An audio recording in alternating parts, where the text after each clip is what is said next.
a mais um episódio do Querido Show. Eu tô animada hoje. Você tá? Remedinho tá começando a fazer efeito, Eric. Tô bem animada. O programa hoje está de arrepiar os cabelos. Muitos mistérios, muito suspense, muita história de terror, será? Cemitérios e tudo mais. Então, você, antes de começar esse programa, aproveita, já deixa seu like, já se inscreve no canal, já clica no botãozinho de hypar, que tá aí do ladinho do like. Meu canal hypou, tá? Então, aperta o botãozinho do lado, tá? De hypar pra ajudar, ó, o YouTube impulsionar mais. Achei que você ia pedir pra galera pegar água benta, crucifixo. Também alho é bom, é importante, estaca, né? Figa. O que mais? Ferradura. Ferradura, só se for pra jogar aí alguma assombração. Né? Ferradura é pra dar sorte, né? É pra dar sorte? É. Hoje aqui comigo está Thiago de Souza, o que te assombra? Que canal, hein? Esse canal tá repercutindo? Eu gostei e a galera tá falando bem. Eu falei, eu tenho que levar Thiago lá no meu programa. É um prazer. Que bom que você abriu uma exceção entre tantas celebridades. Ah, vá. Pelo amor de Pro Deus. cara que vive no submundo. Você um monte vive de no gente submundo. morta. Eu vivo mesmo. É legal, até é contraditório, né? Aham. Viver onde estão mortas as pessoas. Você faz necroturismo. Faço. Eu confesso pra você que quando eu li a primeira vez, necroturismo, eu tomei um susto. O nome é muito feio. É muito feio. É. Aí eu tive que falar, o que que é? Nunca ouvi falar, o que que é necroturismo? Me explica. Na verdade, são atividades em lugares de morte. Então, a ideia do necro vem de necro mesmo, de morto, né? Uhum. E eu crio roteiros para cemitérios e faço algumas experiências levando as pessoas para conhecerem outros aspectos do cemitério. Eu jamais teria a pretensão de negar que o cemitério é um lugar de tristeza, de despedida, é um aparelho sanitário, mas o que eu tento é acrescentar esse... Desculpa. Imagina, pô. Mas não fez barulho nenhum, pô. Espirrei. Espirrou, não fez barulho Vai. nenhum. E a gente ia acrescentar esse repertório outras possibilidades. Eu acho que o Brasil é um país que tem pouca memória, quase nenhuma. Quase nenhuma, né? E a gente visitar essas biografias, muitas vezes nos reconectam a essa memória que tá super disponível, né, nos cemitérios. E você aproveita nesse caldo o magnetismo que o cemitério tem, pro bem e pro mal. Então, como as expectativas normalmente são baixíssimas, quando você fala de um passeio no cemitério, normalmente eu surpreendo as pessoas, porque Não, eu elas não fiquei- esperam nada. Então, Eu fiquei super surpresa, porque eu jamais imaginei que nosso micro necroturismo que nós fizemos lá, eu dei uma passeada com o Thiago no Cemitério da Consolação recentemente, e eu fiquei impressionada com as coisas que eu aprendi lá, com os ensinamentos que você deu, com os conhecimentos que você tinha. E aí eu falei assim, gente, é um lugar que é riquíssimo de conhecimento, de história e tal, e a galera, e muita gente, inclusive eu, só olhava como um lugar triste, um lugar que... Tanto que a última vez que eu fui num cemitério foi em 2019, eu cheguei a falar com você, né? Passei malzaço, porque a mãe de um amigo meu, eu sou meio sensível a essas coisas, sabe? E aí eu passei mal, tipo, de ir pro hospital e tudo, eu me senti Caramba. muito mal, muito carregada, assim. E dessa vez que eu fui com você, já não. Eu senti paz. que legal. Assim, me senti leve. A, que será? a loucura do que eu tento fazer, Aham. e talvez, que bom que você sentiu, então, ser um exemplo de que isso é possível, Aham. é a de tentar, eu detesto palavras de moda, assim, ressignificar, porra, acho uma merda essas palavras, de verdade. É uma idiotice isso. Aham. Mas na verdade, sem querer, talvez essa tenha sido a maior razão de eu começar a história toda, é de encontrar algum sentido de sequência. E quando a gente conta a história de alguém que já morreu, ela, de alguma forma, ressuscita ali pra gente, não de um jeito apocalíptico Sim, na memória, de terror. Mas a gente traz ela de volta. Então, por alguns instantes, ainda que seja na conversa, ainda que seja numa lembrança posterior, a gente tá com essa pessoa de volta. E tudo que ela foi, tudo que ela acertou, tudo que ela errou. E Os milagres que ela já fez. os milagres, as relações que ela estabelece com outras pessoas depois de morta. Olha Que coisa mais só. maluca isso. E tem umas que o nome fica aí, a história fica aí ao Isso. longo dos anos. E aqui no Brasil é rico. Aqui no Brasil, nosso país é rico de lendas urbanas. Super. Eu queria Super. começar falando da loira do banheiro. Claro. Ah, minha preferida. Minha também. Loira do banheiro. Como que você descobriu que ela era brasileira, morava em Guaratinguetá, era casada com o governador de São Paulo, e tem um detalhe muito importante também que ninguém sabe. Eu tenho certeza que você que está assistindo aí não sabe desse detalhe importantíssimo da loira do banheiro, que não é... É que eu vou deixar pra você. Não é loira, Eric! A loira do banheiro não é loira. A loira do banheiro não é loira. É ruiva, tu sabia disso? Olha aí. Ninguém sabe. Desde a infância você foi enganado. Conta pra gente um pouquinho da loira do banheiro. Maria Augusta de Oliveira Borges. Ela era filha do Visconde de Guaratinguetá. Teve um casamento arranjado quando ela tinha 14 anos. Nossa. Com um cara que era um cara bacana. Era um partidão pra época, que era o conselheiro Dutra, Francisco Antônio Dutra Rodrigues. Ela se casa, o pai dela morre e ela não quer ficar casada. Então, assim, adiantando um pouco a história, que tem muitas nuances, ela acaba, depois de um tempo, fugindo desse casamento. É convencida, pelo menos, dissolver o casamento com o conselheiro Dutra. E ela dissolve o casamento, vai pra França e morre na França de raiva. Aquela doença do cachorro. Do cachorro. Só que existe, claro, a gente vacina o cachorro pro cachorro não morder a gente. Olha! E a gente não pega raiva, porque é uma doença incurável. Terrível. É uma doença neurológica que te devasta, assim. É uma coisa horrorosa. E aí... Então ela terminou mal. Terminou mal, muito mal. E aí ela é embalsamada na França, o corpo dela é trasladado para Guaratinguetá, tem até vilipêndio do cadáver dela, roubam documentos, alguns pertences dela, terrível. E a gente não tem até certeza se a morte dela foi de raiva mesmo, todo mundo sugere que foi por conta disso, que os documentos foram extraviados, roubaram. Então, ela chega em Guaratinguetá, a mãe dela, nesse tempo, sozinha, morava na maior casa da cidade. Ela chega morta já. Embalsamadinha, mortinha da Silva. E o governador entrou onde nisso? Não, o Francisco Antônio Dutra Rodrigues, que eu falo que era o marido dela, era um super professor de direito romano da Faculdade de Direito aqui em São Paulo, do Largo São Francisco. Era um conselheiro de Dom Pedro II e se tornou presidente da província de São Paulo. Então, ele virou governador. Entendi. Então, a história dele com ela, o grande barato do contato da história da loira do banheiro é exatamente com a história do Brasil. Porque o casamento dela foi arranjado pelo marido da princesa Isabel, aquela que assinou a Lei Áurea. O marido dela, o Conde Du. Então, assim, você tem uma série de componentes da nossa história que você traz a reboque contando a história da loira do banheiro. Então, quando ela volta morta, já a mãe sozinha, viúva, não tinha mais ninguém na casa, a não ser os serviçais, né, os empregados. E ela não enterra imediatamente a Maria Augusta. Então, ela fica embalsamada. Talvez daí, até pensando arquetipicamente, a figura dela com o algodão no nariz, né? Porque ela tinha morrido e estava embalsamada. Então, ela fica exposta num aposento por um tempo.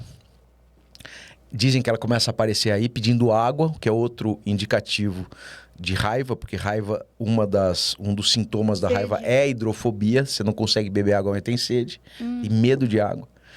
E aí ela tem, depois a mãe dela tem um sonho com ela. Que ela fala, porra, mãe, me enterra. Não sei se você falou exatamente ela falou assim. Exatamente assim, porra, mãe, qual que é? Porra, mãe. Vai me deixar aqui? Porra, vai até fedendo. quando?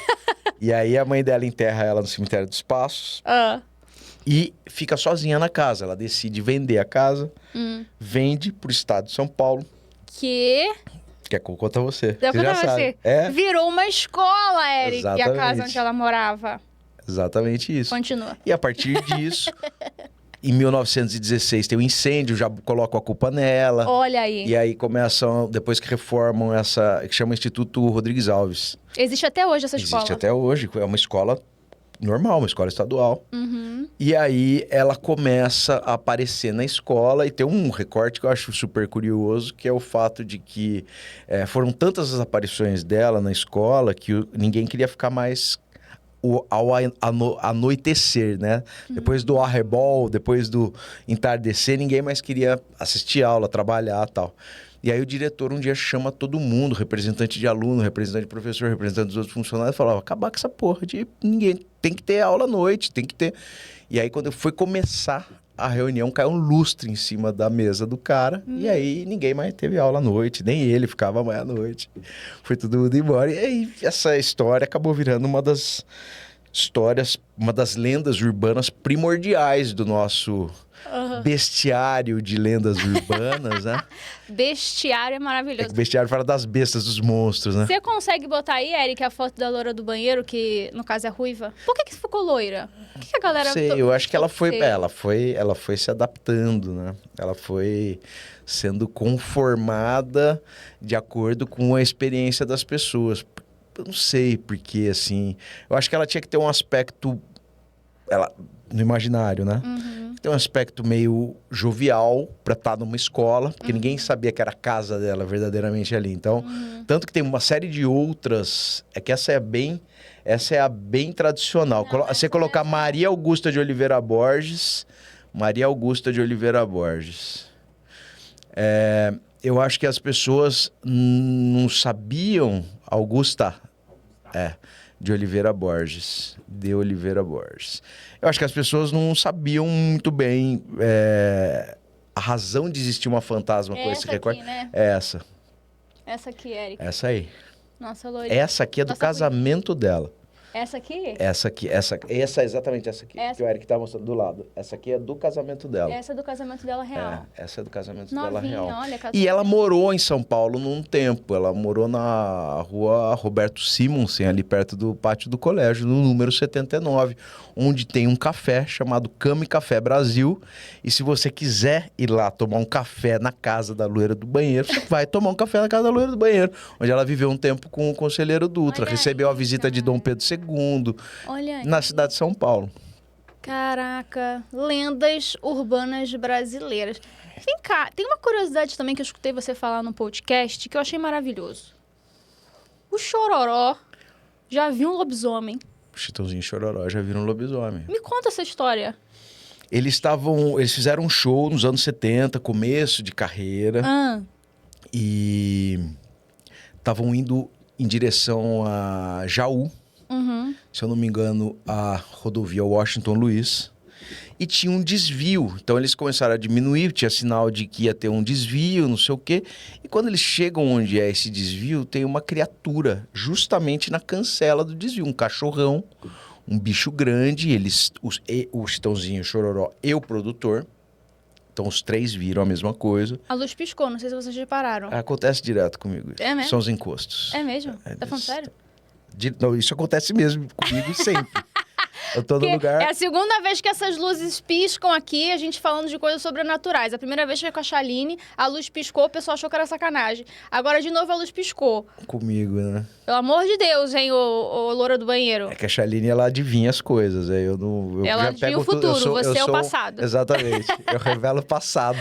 Boa. Mas no Brasil é importante, né? Porque até o passado muda no Brasil, né? Então é importante a gente saber Depende o do passado. ponto de vista de quem conta o passado, não é? É isso E aí. do interesse da pessoa. Exatamente. E então eles estavam, né, indo para um outro compromisso de noitão, na Quaresma, que é um período meio endêmico de criaturas, não só de lobisomens, mas depois eu falo isso, meu TDAH vai viajando, velho. É da vontade de falar da Quaresma. Mas eles estão de carro, num fusquinha, param na frente e o farol alto para esse bicho, para essa coisa que eles achavam no primeiro momento que era um cachorro.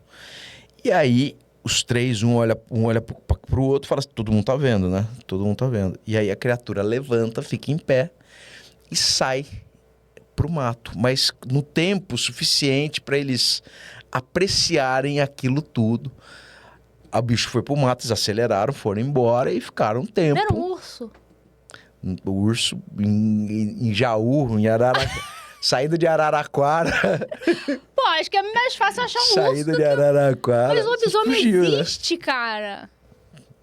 Eu acho que existe. No imaginário, pelo menos, existe. E onde que os Chitãozinhos e o Chororó falaram? Onde eles falaram isso? No Jô Soares. Mentira. Vou atrás. Eles estavam fazendo uma entrevista sobre, se eu não me engano, é uma data cabalística, assim, 30, 40, não sei quantos anos Halloween. de carreira. Ah, tá. Não, de carreira deles. Lembrando as coisas mais estranhas que eles já tinham vivido. E foi a visagem de um lobisomem. Maravilhoso, né? Você já viu um lobisomem? Não vi, mas eu participei de uma caçada a um lobisomem. Uma caçada de verdade. Não é... é a coisa mais maluca que eu já participei, assim, de loucura, né? Minha mulher, minha esposa, eu preciso mandar foto de algumas coisas que eu faço pra ela, porque ela não acredita, né? Com toda razão. Sexta-feira à noite eu tava no meio do mato com caçadores profissionais, o Samurai, que é um caçador, liderança de caçadores no Brasil, o René Murad, que tá agora, acho que no Largados e Pelados, que é um sobrevivencialista, que era um grande rastreador, que foi rastrear o lobisomem, as testemunhas da visagem do lobisomem e a imprensa de Várzea Paulista cobrindo isso tudo. E foi do caralho. Foi sensacional. A história toda é a seguinte. Eu tava acabando de escrever meu livro, que chama Conheça o Lobisomem do Seu Bairro, que é um livro sobre todo tipo de lobisomem. A minha relação com o lobisomem, tadinho. Morreu faz pouco tempo o Rui Rezende, que foi a grande razão de eu ter me apaixonado por lobisomem. Ele era o lobisomem da novela Roque Santeiro, que ano passado fez 40 anos. E aí casou com ele? Não, mas eu queria na época. Queria ter casado. Se apaixonou, mas casou com ele. Me apaixonei pelo lobisomem. O lobisomem mexe com isso, né? Mexe com você, né? Seus instintos, né? Porra, pelo pra caralho. É uma coisa... Muito pelo, eu gosto de peludo. Dente. Uau, agressividade. Um pulso, né? Tem uma tensão sexual com o lobisomem. Né? Meu Deus, Deus me livre. Imagina? Porra, também tô bem casado lá com minha esposa. Não vamos inventar nada nessa altura da vida. Não, deixa pelo do amor jeito de que tá. Deus. E aí, o que aconteceu? Eu já tinha acabado o livro, praticamente. Aí tu foi atrás do lobisomem. Não, e aí o que rolou, na verdade? Começaram a me mandar muito vídeo e entrevista de um suposto lobisomem em Várzea Paulista. Falei, cara, eu já tinha todas as histórias que eu queria, eu já tinha conseguido fazer o arco narrativo do livro. Eu falei, porra, tem uma história a mais, vai ter, toda semana tem história de lobisomem por aí. Tanto eu uso no livro, a parte final do livro é a imprensa dessa época, desse tempo e espaço, desse século, mais do que desse século aqui, 2018, 2016, de agorinha. Agorinha é ótimo, né? Lembra do cara que morreu lá. Que tratando de reportagens sobre lobisomens, coberturas jornalísticas sobre lobisomens, super legais. Então eu falei, já tenho bastante, não preciso mais de uma. Não era um urso. Não, calma. Não era um urso. Não era. Tem certeza? Tenho não certeza. Não é possível. Tenho certeza. Não é possível. Não era. E aí o que aconteceu? Eu falei, pô, gente, obrigado tal, mas não vou fazer, não vou entrar nessa. Tô ficando com medo. Não. Ele não vem na cidade, né? Ele fica no meio do mato, o lobisomem. Tem história de lobisomem na cidade. É mesmo? Porra, posso fazer um adendo a essa história? Claro. Em Panelas, em Pernambuco, o pessoal morava num bairro rural e ia ter aula no distrito de Panelas. Na cidade de Panelas, no distrito. E a galera trabalhava o dia inteiro nessa área rural e ia até a cidade, tinha aula do EJA e voltava à noite. Quando estavam voltando, um lobisomem tentou interceptar o ônibus, aqueles ônibus escolares, tentou tirar o ônibus da estrada. E não é que tentou uma vez, ele ficou se batendo no ônibus, tentando tirar da estrada para pegar as pessoas que estavam lá dentro. Isso aconteceu em 2018, não é que foi há 70 anos atrás. Mas foi 2018. Mas era o quê? Era assaltante? Ele queria assaltar as crianças? Não eram crianças, eram adultos jovens. Tá. Então não era criança. Ele queria assaltar. Queria, sei lá o que ele queria. E aí, quando chegou na parte mais iluminada, ele fugiu pro mato depois de ele não conseguir. Gosta de luz. Não gosta de luz. Câmara Cascudo, que era um grande estudioso das nossas lendas e folclore, falava que a energia elétrica quase extinguiu nossas histórias de assombração, né? Mas voltando lá em Várzea, senão eu me perco aqui. E aí me mandaram um convite para participar de uma caçada ao lobisomem. E na época eu falei, puta, aí me fudeu, né? Porque quando que eu vou participar de outra caçada? Acabando de escrever um livro, eu falei, esse é o meu TCC. Eu falei um monte de coisa de lobisomem, falta uma caçada. E aí fui pra caçada. Cheguei, me colocaram num grupo de WhatsApp, que era uma catarse, a coisa mais engraçada do mundo. Imagina. Porque você imagina a organização de uma caçada a um lobisomem. Então, cara, eu achei que ia ser uma coisa meio Idade Média. Foice, tocha, rastelo, vamos lá matar o lobisomem e tal.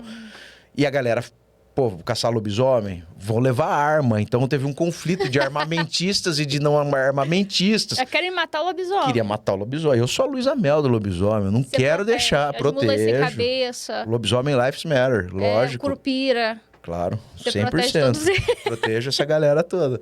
Faço o que eu posso. Meu Deus do céu, é muita maconha. Não, parei. 2016 eu Ai, meu tô Deus. limpinho. Tá limpo. Tô, Tá sã.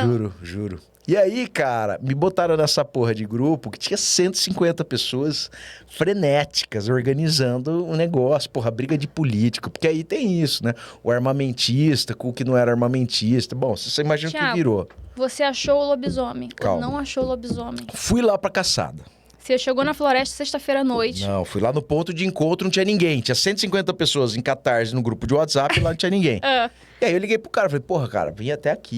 E aí ele falou, não, vem aqui pra fazenda. Vem aqui pra chácara do empresário e tal. Eu fui, cheguei lá, tinha uma caminhonete de caça, de javali. Meu Deus. O samurai veio de Monte Azul, ele andou 7 horas pra chegar lá. O René Murad veio de São Paulo, tinha acabado de gravar o Largados e Pelados África. Largados e Pelados, mas foi de roupa. Largados e Pelados África. E fomos lá, começamos. Xuxa e os Duendes. Quase. Acho que não deu tempo de avisar, senão eu estaria. Bom, procuramos lá o lobisomem, pra cacete, com os equipamentos, assim, da Marinha Americana. Você falou que vocês rastrearam o lobisomem. Como que se rastreia um lobisomem? Pegada, com arranhado em árvores. E vocês acharam isso? Achamos arranhados em árvores, mas nenhum era de lobisomem. Todos eram de grandes felinos. Então tinha jaguatirica e tinha onça. O rolê que a gente entrou dentro do mato. E no meio do mato, começou a uivar. E foi muito legal. Foi o ápice. Porque isso foi logo no começo O começo foi 11h30 da noite. Lua cheia? Não era lua cheia. Não tem uma coisa assim que o lobisomem só aparece no dia de Não lua só. Tem vários precedentes que autorizam lobisomens a se transformarem eles fora têm da lua cheia. A autorização. Quaresma, por exemplo, que eu falei, é uma época que pode transformar qualquer noite. É mesmo? Então o lobisomem aparece na quaresma. Na quaresma. Em qualquer lugar. Natal. E tem várias Dia espécies das de crianças. lobisomem. Não, na quaresma, daí não. Esses são outros Dia das monstros. mães. Esses são outros monstros. São outros monstros. E aí o lobisomem uivou, mas a gente não conseguiu capturar. E foi muito louco, parece um papo de maluco, né? Eu vi mas esse vídeo. Você viu esse vídeo? Aham. E o lance, na verdade, é que não era uma caçada pra achar lobisomem, era uma caçada pra não achar. Porque esses boatos todos começaram a mudar a rotina da cidade. A galera parou de sair à noite, de medo de lobisomem. Nossa, lá no Rio é medo de assalto. E medo de maluco que vestia de lobisomem pra andar no centro da cidade. Olha só. A chance de um doido tomar um tiro. Que acontece. Sim, Isso acontece. sim. O cara toma uma porrada, toma uma foiçada, porque a galera sai de foice. Vou na padaria pegar um facão, porque eu vou encontrar o lobisomem. Vai encontrar o lobisomem de rolê da cidade. Então a caçada não foi pra achar lobisomem. Depois eu saquei isso. Era pra algo. quê? Era pra não achar, pra falar, galera, não tem lobisomem. Ah, fiquem tranquilos, podem andar pela Fiquem cidade. tranquilos, não tem lobisomem.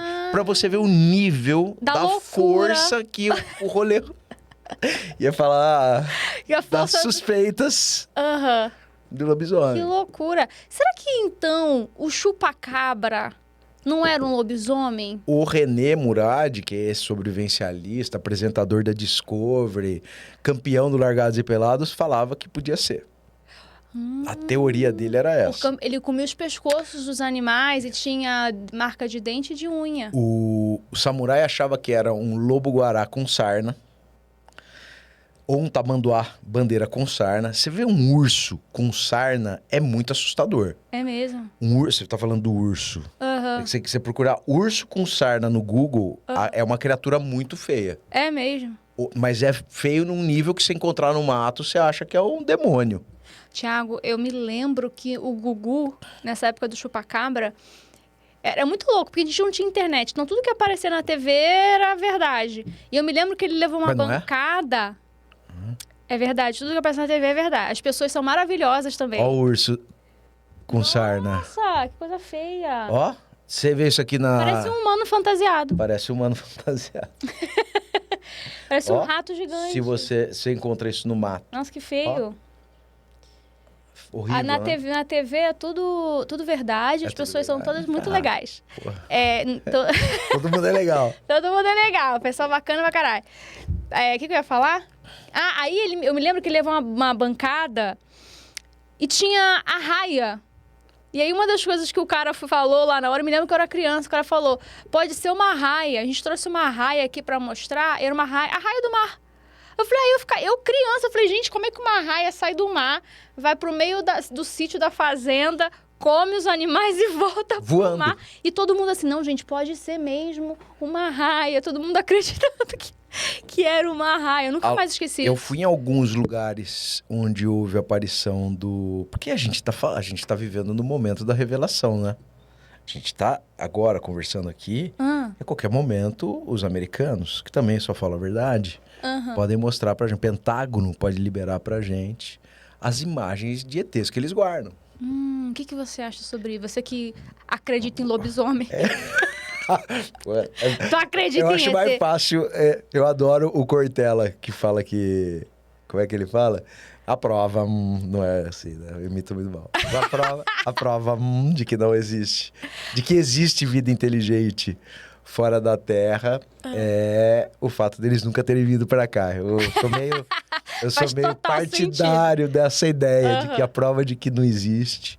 Você a prova de que existe. Eu acho que a prova de que existe vida inteligente fora da Terra é o fato deles nunca terem vindo para cá. Então, eu acho que é mais ou menos isso. Entendi. Mas o chupacabra, por exemplo, eu acho super interessante, porque é o que você falou, não tinha internet.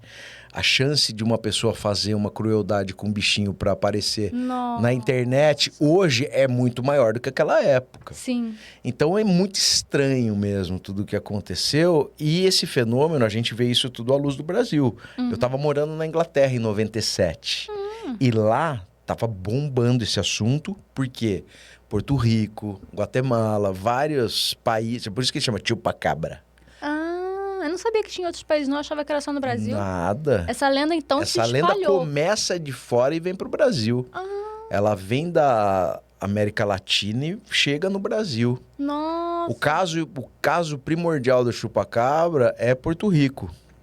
E no final era o quê? Ninguém sabe, ninguém pegou um. Então, ninguém sabe direito. Mas é sabe interessante, repara, a gente tem o chupacabra em 97. O que teve um ano antes, em 96? Que esse ano fez 30 anos. A morte dos Mamonas. Foi em 96? Acho que foi. Vê aí, Eric, se não foi. Porra, não era bem isso, mas... Tá. O que teve a lei? Foi o que veio na minha cabeça. Foi o que veio na minha cabeça. Teve o ET de Varginha. Teve dia ET 20 de janeiro. Varginha. ET de Varginha. Então, de tempos em tempos, é meio cíclico.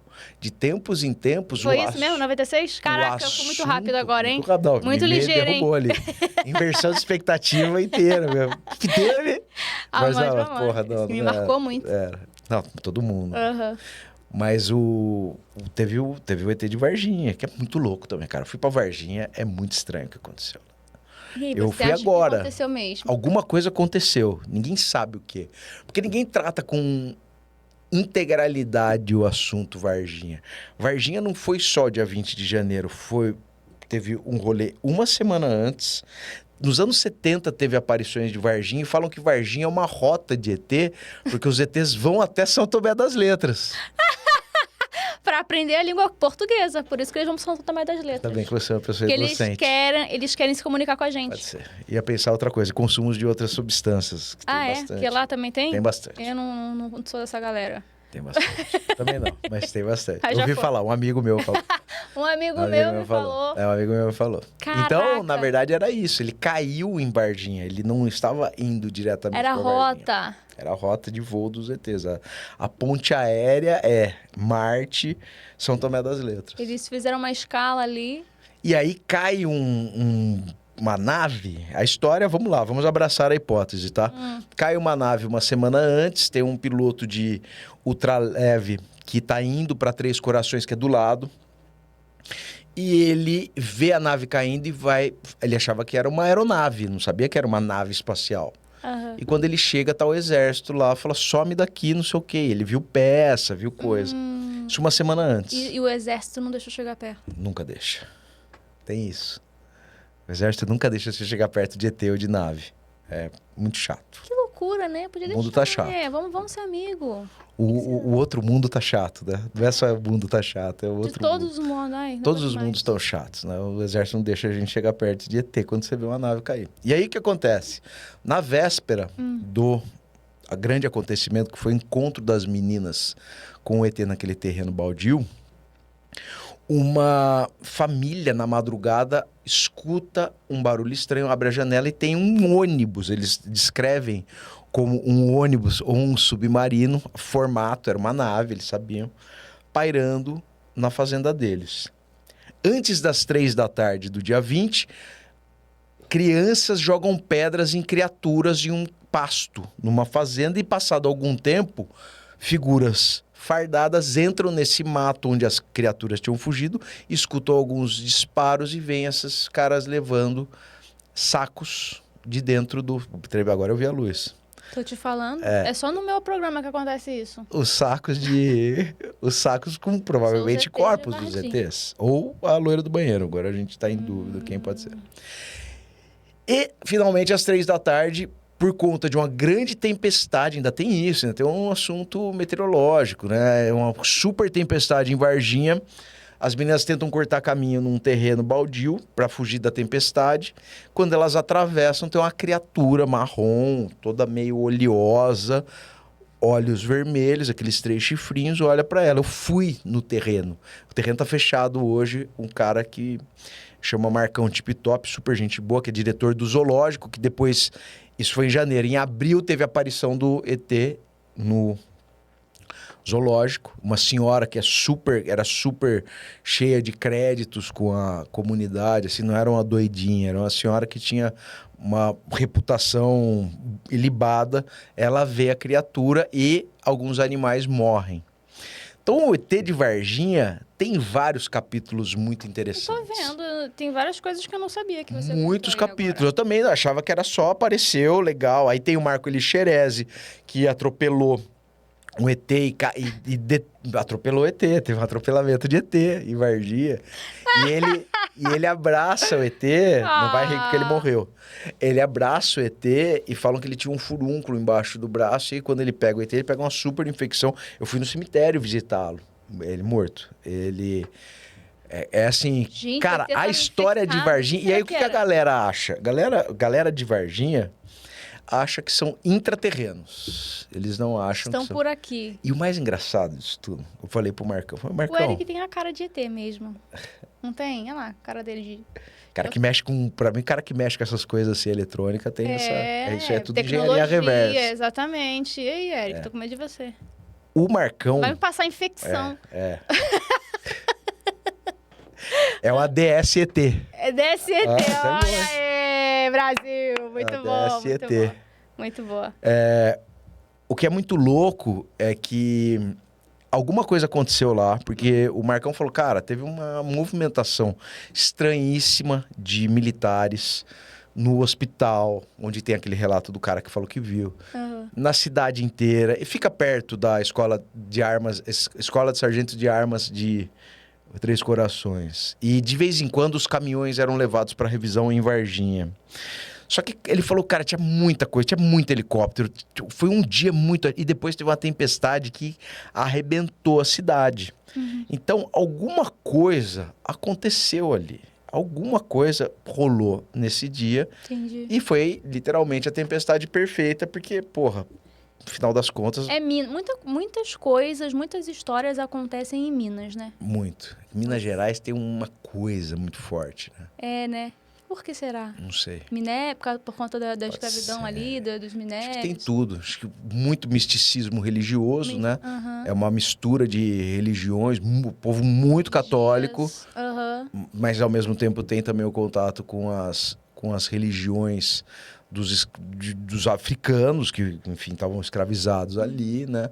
Então tem uma série de... Você viu uma coisa muito terrível lá em Minas. Eu vivi uma experiência bem estranha. Eu tô ligada, você viu o capeta, cara. Eu não cheguei a ver, mas eu escutei ele. Você falou com o capeta. Ele falou comigo. O que o capeta falou pra você? Você é insistente, hein? Ele falou. Mas você é insistente. Ele falou isso. Falou. Nossa, me arrepiei inteira. Falou porque daqui a pouco vai piscar de novo. E como você sabe que era um capeta? Porque eu fui no lugar onde ele tinha aparecido. Que é a casa do Chiquinho, né? O Chiquinho de Borda da Mata. Chiquinho de Borda da Mata era um caso super famoso de lá, que foi em 1953. Bem resumidamente, um cara muito rico, supostamente tinha feito uma promessa pro diabo nos seguintes termos: se eu ficar rico, ele não era rico antes, era um português, eu te entrego minha primeira filha para casar com ela. E aí ele fica rico. Quando a menina faz 14 anos, coisas estranhas começam a rolar na fazenda dele. Quando ele chamar um padre, chama Monsenhor Sintra, o Monsenhor Sintra vai lá, faz uma bênção, melhora tudo. Passa 2, 3 dias, a menina tá no quarto, abre a porta do quarto, entra o próprio demônio.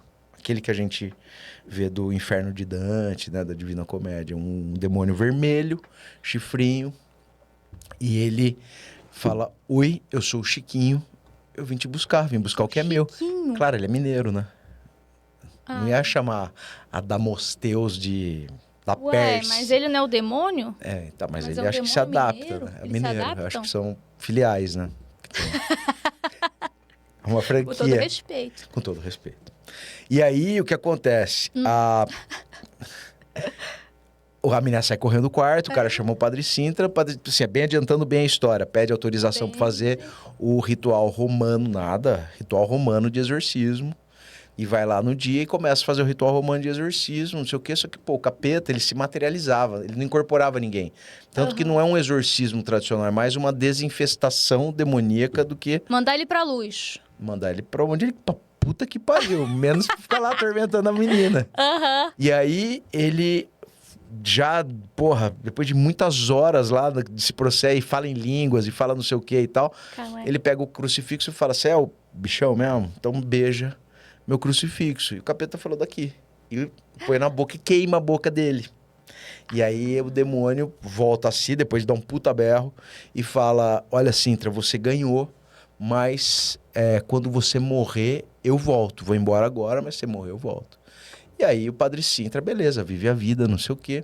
Ele morre em 2003 e dizem que a partir disso o Chiquinho volta. Onde eu entro na história? Quando é que eu escutei a parada?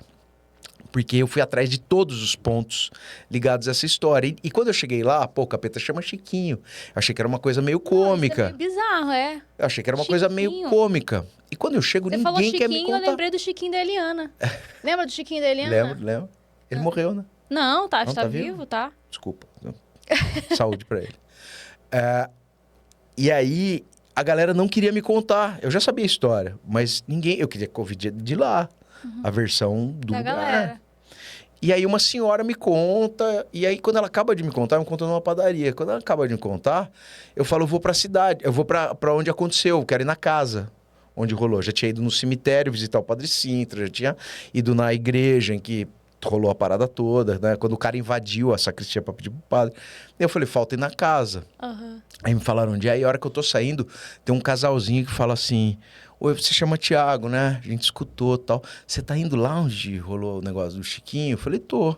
Aí falou: você não pode passar antes na nossa igreja, conversar com o nosso reverendo? Conversa com ele antes de ir, vê se dá... Eu falei: puta, não vai dar tempo. Tava escurecendo já. Eu falei: preciso ir meio rápido, porque ainda tinha que voltar para casa. E aí, ele falou: tá bom, então vai com Deus, tal, cuidado. Beleza. Fui, passei trocentas vezes na frente da casa. Tinham 4 casas no espaço onde podia ser. E eu já estava desistindo, porque eu não conseguia identificar qual era. Até porque no lugar não tinha mais a casa mesmo. Tinha algumas ruínas. E aí, a hora que eu já estava indo embora, eu vejo um senhor saindo de uma fazenda e eu paro ele e falo: pô, o senhor pode me contar onde era a casa do Chiquinho? Ele falou: muito simples. Você vai descer aqui, você vai andar 200 metros, vai começar a descer uma ladeira. E quando você começar a descer a ladeira, as árvores vão começar a se fechar. Você vai perceber a temperatura baixando. Que isso? E tava um puta dia lindo, assim, sol e tal. E você vai chegar no final E a hora que você chegar no final, vai ter uma porteira do seu lado esquerdo. Vai ser ali. Falei: tá bom. E aconteceu tudo. Já tinha passado 10 vezes. Thiago, vá. Aconteceu exatamente o que ele falou. As árvores começam a fazer Mentira. assim. Começa a escurecer. Cheguei embaixo, tava mais friozinho. Não tava gelado. De filme, manja. Não sabe botar a blusa. E aí, a hora que eu abro o carro, eu escuto entra na minha cabeça, juro por Deus, um alfinete, assim, parece, falando assim: Mas você é insistente, hein? Mas você é insistente, hein? Com sotaque mineiro. Um pouquinho. E aí, o sotaque eu coloco pra ficar mais legal, mas assim, Não era foi o senhor que foi atrás de entrou você? uma frase. Hã? Não foi o senhor que foi atrás? Não, porque foi na minha cabeça o negócio. Assim. Não foi uma voz que. Era uma voz grossa, fina, Era uma voz. Não de lembro. homem normal, De homem normal. Uma voz pum, assim. imponente. Boa noite. É, Um William Bonner. William Bonner. Caraca. E aí eu fui embora. Cara, é muito louco. Eu posso te mostrar uma coisa? Claro. Pra você ter ideia do que a gente tá falando? Tem que botar meu óculos Eu de tô velho. com medo. A gente. Tu acredita nisso? Você que tá aí assistindo a gente, você tá acreditando nessas Eu vou histórias? ler pra você, porque o que Você acontece? acredita nesse do Chiquinho? O que acontece? Essa história Qual é a história que você que tá assistindo aí mais gostou de ouvir aqui no programa? Tá mais curtindo? E qual história que você gostaria que o Thiago contasse pra aqui, ó. gente? Isso que eu vou ler pra vocês Ah, é uma das coisas mais malucas do mundo. Por quê? Em 99, porque isso era uma história lendária. Aí, Ó, Chiquinho. você tá ligado. Isso era uma história lendária. Isso era uma parada que... Ah. Esse era um lance que não... Assim, era uma história da carochinha, uma lenda. aham. E aí o que acontece? No ano de 1999, aparentemente vai rolar uma reforma, um restauro na Basílica de Nossa Senhora do Carmo, em Borda da Mata, e pegam um livro-tombo para fazer essa anotação da reforma. E acham o registro, porque não é uma farra você fazer um ritual de exorcismo. Você precisa reportar o Vaticano, não é uma coisa simples. Ah, Então ele teve que fazer o relatório do que aconteceu. E aí eu peguei um trechinho do que tá no livro tombo, vou ler para vocês, pode ser? por favor. Eram quase 10 da noite, quando depois do latido característico dos cães, uma voz roqueia Faça sonoplastia. e masculina nos saudou. Boa noite. Era de impressionar. Perguntei imediatamente. Agora é duro porque é em latim. In nomine Sanctissimae Trinitatis Patris Filii et Spiritus Sancti praetipio tibi ub dicas quis sistu. A tradução é: em nome da Santíssima Trindade, Pai, Filho e Espírito Santo, eu te ordeno, digas quem és tu. A resposta veio fulminante e irritada depois do latido característico dos cães. Eu sou o diabo. Isso é um relato do Padre Sintra, Que mandou pro Vaticano. que está no livro tombo da igreja. Você imagina que negócio louco? Então, era uma história da carochinha e tem várias passagens dessa história, alguns fragmentos são muito loucos, porque antes dele ir lá falar com o bispo de Pouso Alegre, ele mandou figuras da sociedade civil verificarem se não eram outra coisa, porque muitos casos de exorcismo estão ligados à violência contra a mulher, normalmente abusos, e viram um tipo de ou reação ou de defesa das meninas. Então ele mandou um advogado, delegado, um policial, não sei o que. E os caras foram lá e falaram: eu não volto nunca mais nessa. Pô, não sei como é que você foi lá. Os caras foram Que lá. doideira. E eu fui lá e foi muito louco. Essa história é muito Qual é a boa. lenda mais engraçada que você conhece? Mais engraçada, Eu achei aquela da menina do táxi do Pará muito engraçada. muito boa. Que Tem olha, um fantasma no Pará, Eric, que pega táxi. Uma fantasma. sempre no aniversário dela. Olha aí, conta pra gente essa daí. Ela gostava de andar de táxi no aniversário e depois que ela acaba morrendo, ela continua com esse hábito. Então, tem várias versões diferentes, mas assim, a grosso modo, o que acontece é o seguinte: ela pede um táxi, o táxi para, ela entra, o cara dá uma volta por Belém com ela, Aham. e aí ela pede para deixá-la no cemitério. E dá pro taxista um endereço para ele cobrar o valor da passagem. Uhum. E o cara não entende muito bem. E aí, é isso. Não, eu já volto, tal, mas tá aqui, esse aqui é meu endereço, tal. E aí a moça não volta. E aí o cara ou vai cobrar no dia seguinte, intrigado, e quando vai lá cobrar é o pai da menina que fala: putz, Ela de novo. é minha filha. Essa aqui da foto, essa aí é minha filha. Filho. Tá aqui, paga o cara. E a moça do táxi de Belém. A moça do táxi de Belém. Caraca. Essa história é muito boa. É muito boa. Essa história é muito O que boa. mais, assim, que você acha? Cara, tem a bruxa vampira do Arco do Teles, que ela é tudo, né? Essa é do bruxa Rio. Vampira do Rio, lá do Saara. E aí? A bruxa vampira era uma moça que chamava Bárbara dos Prazeres, o nome de guerra dela, né? Aham. O nome dela mesmo era Bárbara Urpia. Ela chega no final do século XVIII aqui, com o marido que é um português, e ninguém sabe as circunstâncias que fizeram ele vir para o Brasil, os dois. Ela era maravilhosa, todo mundo no Rio, daquela sociedade carioca da época, era da corte, na verdade, né? Fica meio de olho nela, né? Bonita, tal. sedutora. Só que ela começa, ela não se apaixona por nenhum desses caras. Porque o marido era meio corno, assim, desde a chegada. Olha aí. Porque as duas hipóteses deles terem fugido pro Brasil, uma era dela ter se envolvido com alguém da corte portuguesa e a outra dela ter envenenado a irmã. Porque as duas estavam, né? Então ele era meio, tudo bem, corno, assim, tava na conta. E aí ela começa a se relacionar com o homem negro. E aí, isso é um pecado mortal pra galera da época. Todas as portas da sociedade se fecham pro casal. O cara morre em circunstâncias estranhas. Ninguém consegue, embora tenham tentado imputar a ela esse assassinato, ninguém consegue provar ela. E ela vai morar com esse cara na Cidade Nova, até que esse moço também morre. E aí ela começa a se prostituir no Arco do Teles, que fica ali no centro do Rio, né?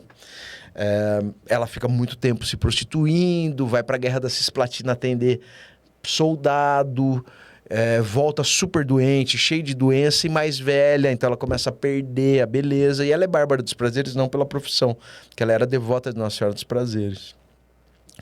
E aí ela encontra um feiticeiro. Pelo menos é isso que diz a história. Sempre uma história triste, né? Sempre. Nunca é uma história As tipo histórias maneira. do fantasma querem dizer outras coisas normalmente, sempre. É. E aí, esse feiticeiro, né, segundo essa versão, diz para ela que para ela se manter jovem, bonita ou recuperar, né, a jovialidade, ela precisava beber sangue de inocente. Então ela ficava de plantão na roda dos enjeitados, que era um lugar onde as mulheres que não queriam ou não podiam cuidar de seus filhos deixavam num convento, é uma roda. Põe a criança, roda. E ela ficava ali de espreita, quando a mulher colocava, ela pegava. Ela dava um jeito de pegar a criança e bebia o sangue.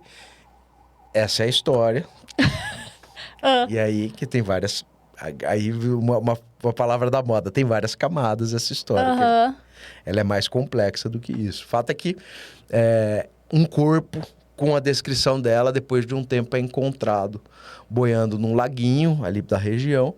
E desde então, dizem que ela aparece no Arco do Teles, ali embaixo mesmo dos arcos, ali pertinho no centro, e ali ela dá risada, parece bonitona, e é a bruxa vampira do Arco do Teles. Eu acho essa história maravilhosa também. Bruxa vampira do Arco do Teles. Ela foi essa que virou Pombagira? Não. Como é que você foi virar santo? Também tem umas histórias assim. De milagreiro de cemitério. Milagreiros. Conta pra mim das... Para virar santo tem que ser submetido a um processo de beatificação e canonização pela Igreja Católica. Para virar milagreiro... E não pode ser um milagre só, tem que ser mais de 3, não é isso? Beato é 1, santo 2. A partir do segundo milagre, você já aí sim pode ser canonizado. É o caso do Carlo Acutis, né? Que agora a gente viu a canonização dele esse ano passado, né? Foi recente. Foi recente. Foi o santo mais recente, mais jovem? Não é o mais recente, já tem outras canonizações. Mas ele é um santo millennium, né? Esse é o grande papo dele. Coloca a foto dele aí, Eric. O Carlo Acutis é um santo da nossa geração, que é algo muito difícil de acontecer, né? E como que foi essa? Porque ele é bem jovem, né? Ele é jovem. Ele tem uma relação interessante. Que ele fez? Os milagres aqui o milagre dele que rendeu a ele a beatificação foi aqui no Brasil. Veio uma relíquia dele para cá e o avô de um menininho que tinha uma doença no pâncreas leva, num dia que tem a exposição da relíquia dele, né? E ele já tinha um processo, já tinha algumas análises sobre acontecimentos sobrenaturais, porque sobrenatural na igreja também existe. Acutis. Põe aqui assim que dizem que ele é esse menino, E essa é ele mesmo lá. Eu fui lá, em Assis. Fizeram até já já tem escultura, já tem a esculturinha dele aí. Olha. Esses são os pais dele, né? Olha. Que deve ser muito estranho, né? Você vê seu filho assim... É silicone, né, a pele dele? A pele dele é de silicone. ele tinha algum grau de preservação, Aham. mas não era. E aí o que acontece? Esse menino, né? Agora eu não me lembro se é o avô que toca e reza e pede pro Carlo Acutis, ou se ele leva o menininho para tocar a relíquia. E dizem que a partir disso, a doença dele, que era uma doença genética, complexa, simplesmente desaparece sem nenhuma lógica médica. E aí isso encartado num processo, analisado tem um concílio lá de causa dos santos, chamava causa dos mártires, agora é causa dos santos. Ele tem o reconhecimento desse milagre, então ele vira um beato, e aí tem um segundo acontecimento, se eu não me engano, na Costa Rica, de um jovem também que sofre um acidente. E ele tinha todo prognóstico horrível de morte, e aí a família que ora pede ajuda para o Carlo Acutis, sem nenhuma explicação médica, traz esse menino de volta para a vida e vira o segundo milagre dele analisado, e ele se torna, então, um santo canonizado. No Rio a gente tem histórias muito legais. No Rio tem um Rapidinho. possível... O Carlo Acutis está onde agora? Em Assis. Assis na cidade de São Francisco de Assis. Tá lá no santuário do... Aqui no Brasil? Não. Tá na Itália. Tá no santuário da Espoliazione. Santa Maria della Espoliazione. Já foi lá? Já fui. É muito diferente, assim. É? O que você sentiu? Porra, ele tá com a pele melhor que a nossa, né? É colágeno, cara. É colágeno, Acutis. Ele morreu, é Acutis. Ele morreu jovem também, né? 14. Morreu jovem, morreu com 14 ou 15 anos. E ele morreu de leucemia. Isso, na verdade, assim, o início de toda observação ao Carlo Acutis foi muito pelo que ele fez em vida. O que ele fez em vida? Ele era um menino super católico, super dedicado à caridade. Ele sempre foi. Só que ele fez algo muito inovador para a época. Ele criou um site com aparições marianas e milagres no mundo. Que a gente tá falando, gente, do começo dos anos 2000. Não era que todo mundo tinha site, que hoje você entra lá e faz um site. Então ele fez isso, fez essa pesquisa, uma pesquisa que a igreja falou, pô, o que um moleque que mexe com esse negócio de internet, que a gente nem sabe direito o que tá fazendo? E, na verdade, aquilo era um instrumento de aproximação, principalmente dos jovens, a partir dessa linguagem de internet, que para a igreja era uma difusão grande de seus valores, de seus próprios dogmas. Era ótimo porque aí alcançava essa nova geração. Exatamente isso. Ele é um símbolo disso. No Rio, é muito interessante. Faz sentido. Tem um milagreiro que está se tornando, que agora já não é mais milagreiro, até porque o corpo dele foi transladado para uma igreja, se eu não me engano, em Ipanema, que é o Guido Scheffer, que era um médico, seminarista, ele era quase padre, filósofo, um grande evangelizador da igreja católica e surfista. Igual o Marcinho lá no programa. Faz tudo. Surfista. E o Guido morreu também nos anos 2000 e alguma coisa, levando uma pancada. Ele levou uma pancada de uma prancha na nuca. Eita! E morreu afogado. Foi sepultado no São João Batista. E aí começam também uma observação de milagres alcançados por intercessões do Guido. Até que uma senhora que diz também um filho acidentado, assim, o moleque tinha perdido quase a língua. A língua foi reimplantada, praticamente reimplantada, e uma série de outros machucados, assim, ferimentos quase mortais. E essa mãe, orando para o Guido, falou, Guido, se der para salvar meu filho, por favor, salve meu filho, faz o que for possível. E aí o moleque começa a melhorar. E aí ela fala, Guido, eu não quero abusar não, mas pô, já que salvou, tenta deixar ele com pouca sequela. E ele não tem sequela. Isso não tem nenhuma lógica médica.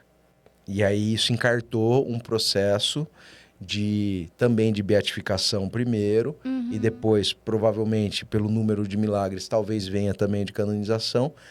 E é possível que a gente tenha um santo carioca, que vai ser o primeiro.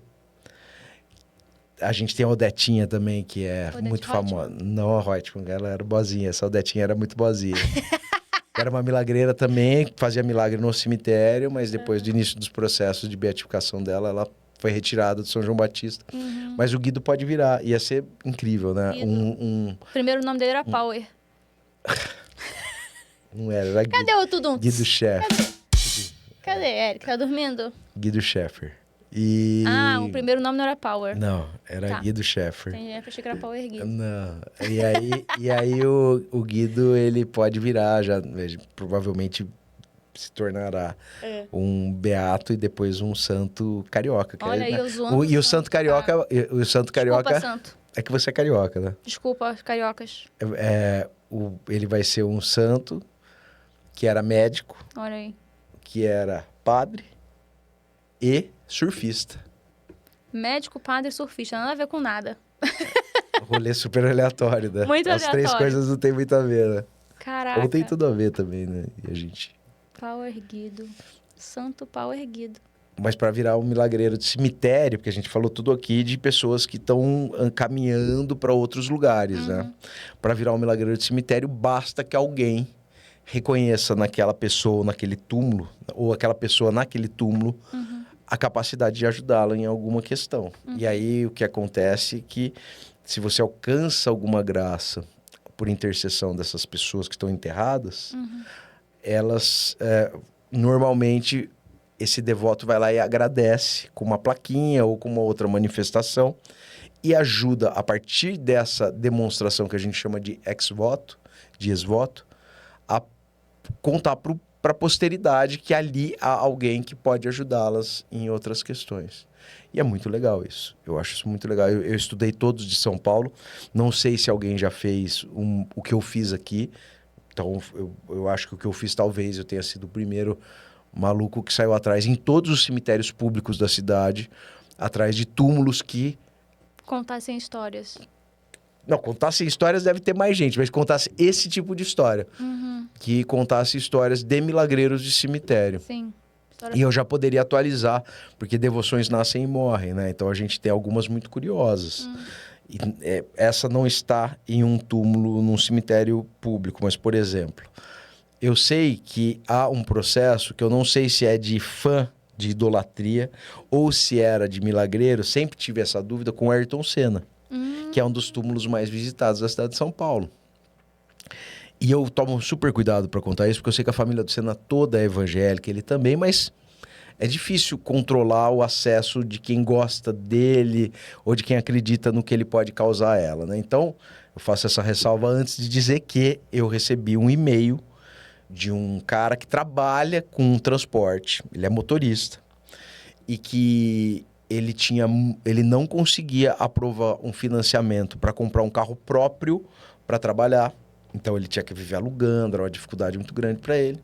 Não conseguia financiamento de jeito nenhum, até que ele vai no túmulo do Ayrton Senna e pede pro Senna ajudar ele. Olha aí. Ele faz isso no dia seguinte ele tem aprovado um financiamento. Uau! Ele passou um tempo imenso não conseguindo. Olha aí.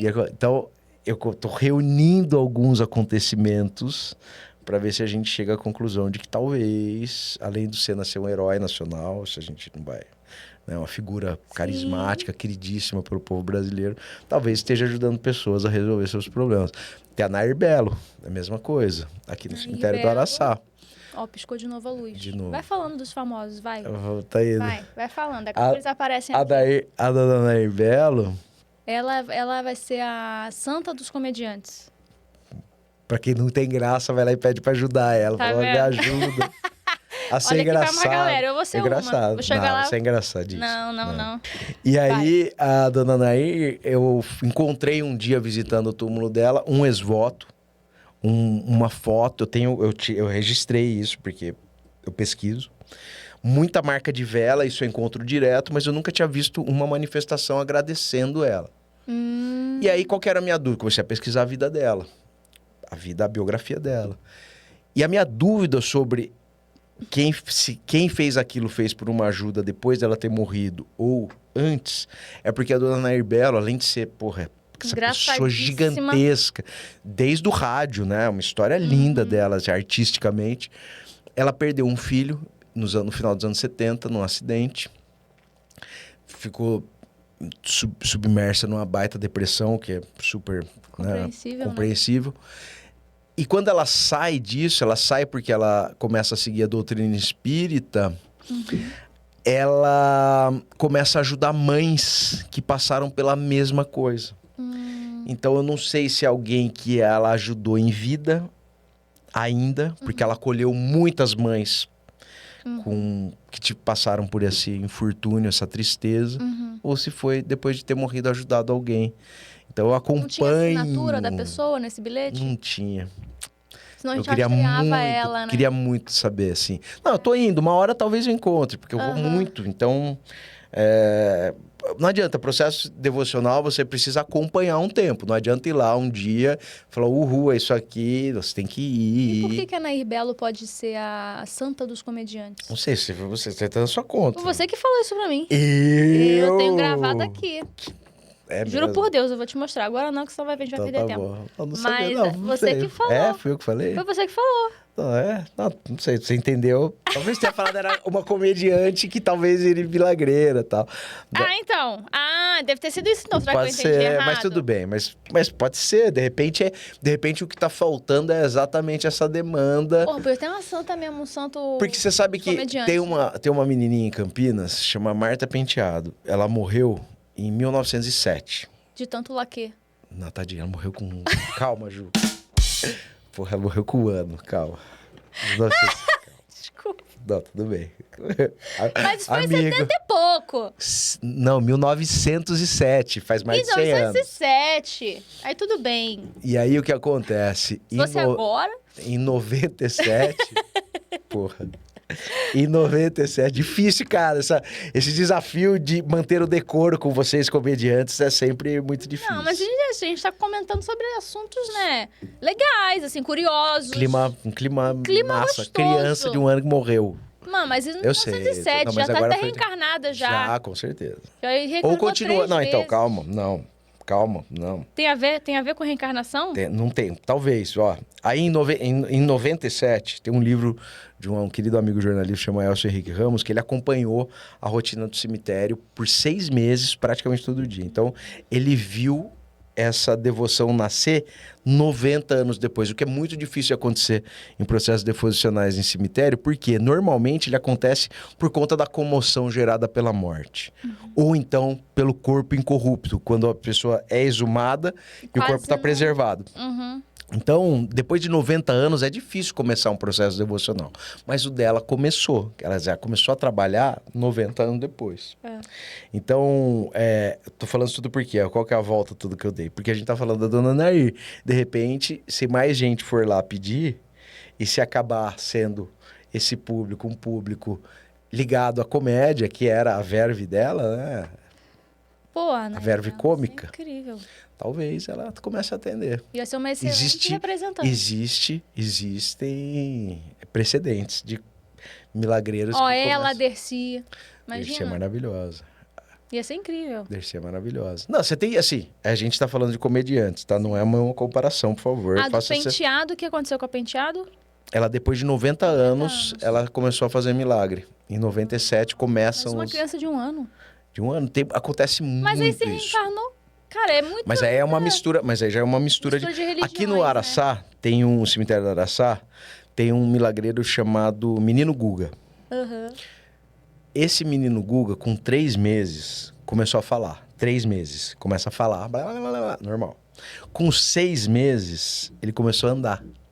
E com 3 anos, ele previu a morte e morreu com 3 anos. Não é que ele se matou, nada disso. Ele falou que ia morrer doentinho, tá, e morreu.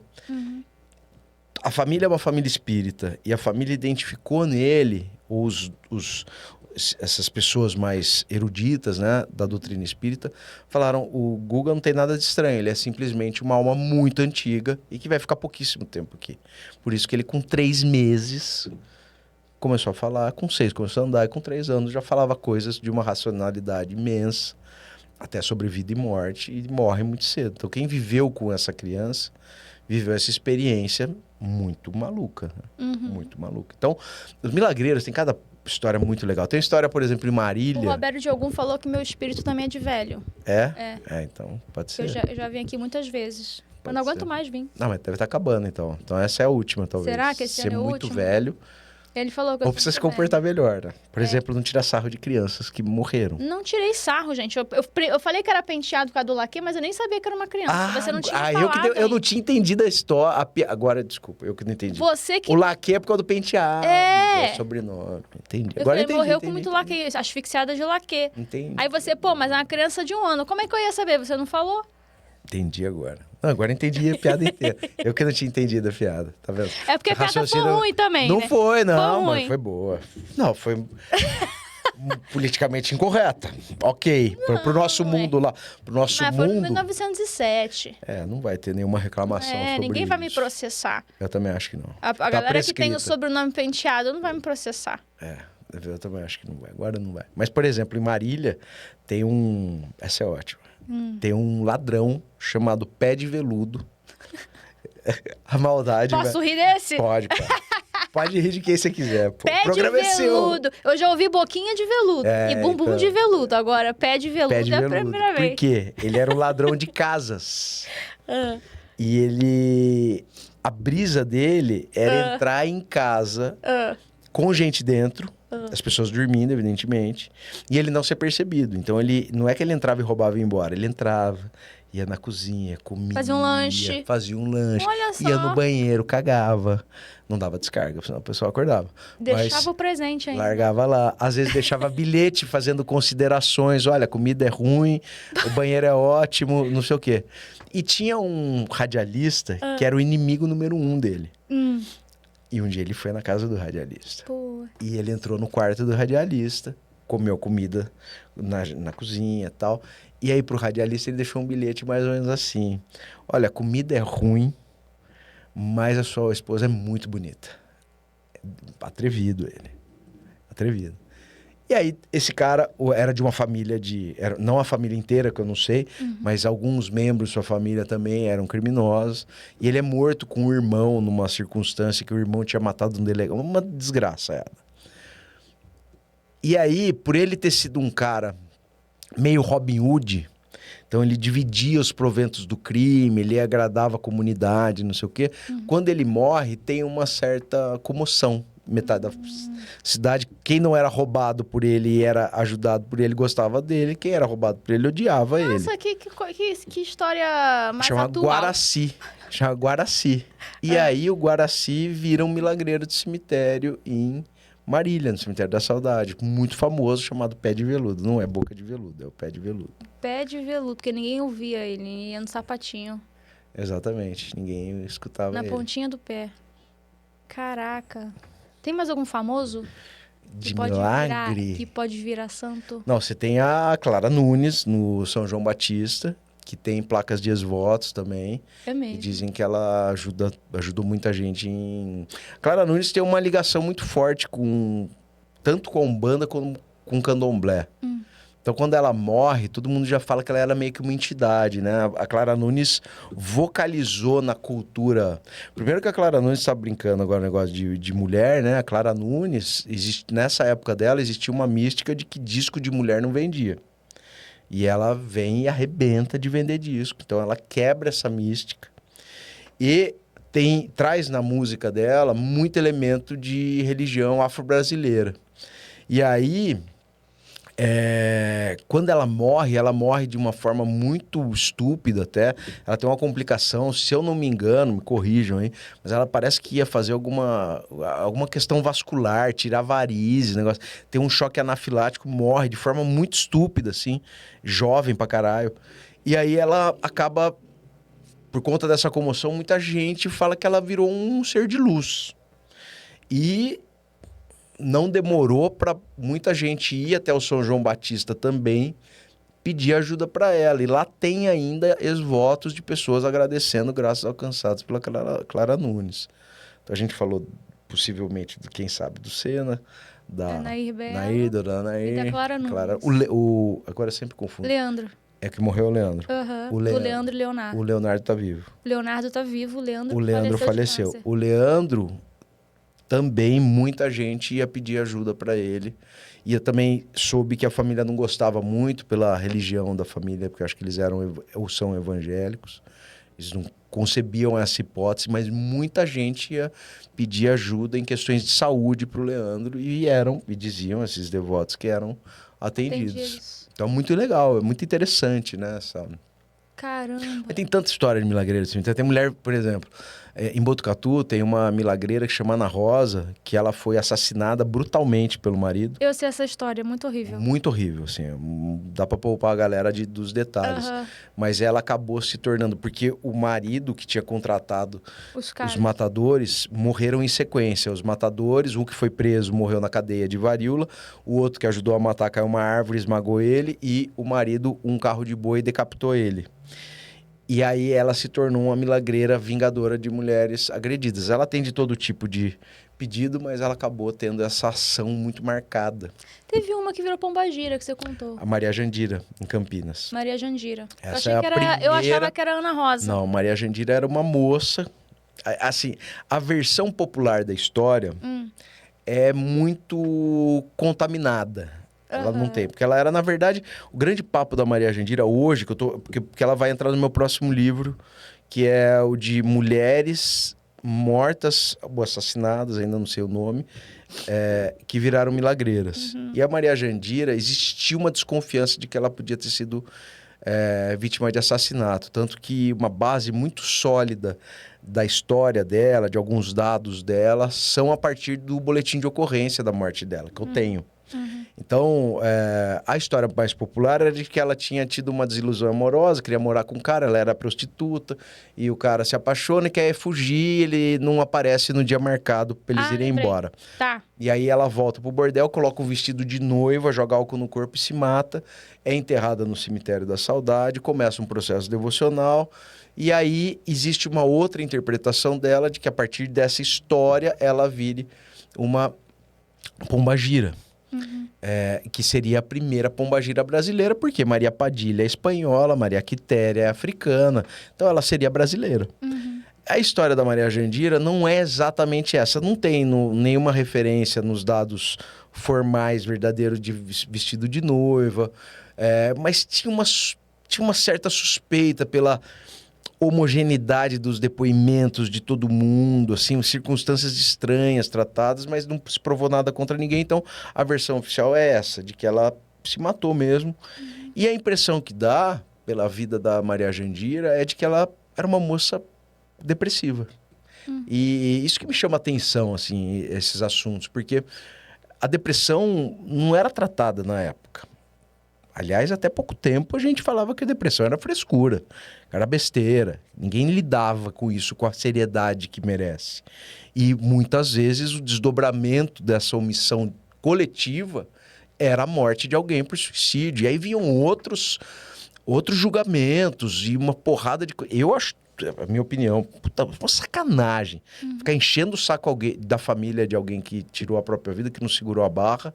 E mais ainda, achando que essa pessoa vai pro inferno, não sei o quê. Falei, gente, chega de julgar. Sim. Né?